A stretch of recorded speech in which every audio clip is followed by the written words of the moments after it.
തിരുനാമത്താൽ ഈ ഭവനം എപ്പോഴും മുദ്ര ചെയ്തു കാക്കേണമേ.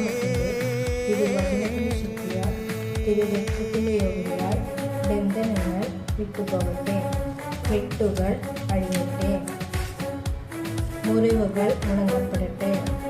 10 പ്രാവശ്യം ഇങ്ങനെ ചൊല്ലുക.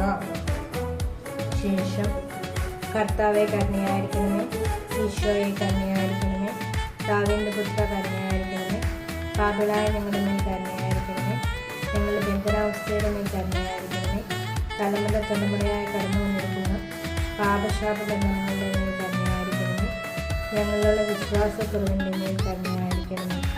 ഓരോന്നും എടുത്തു പറഞ്ഞ് പ്രാർത്ഥിക്കുക. ഞങ്ങളിലുള്ള എല്ലാ ബന്ധനങ്ങളും കെട്ടുകളും യേശുനാമത്തിന്റെ തിരുരക്തത്തിന്റെ യോഗ്യതയാൽ പൊട്ടിത്തവരട്ടെ. കുറച്ചു നേരം ശ്രുതിക്കുക. ഇങ്ങനെ 5 പ്രാവശ്യം ഉപമാനം ചൊല്ലുന്നത് പോലെ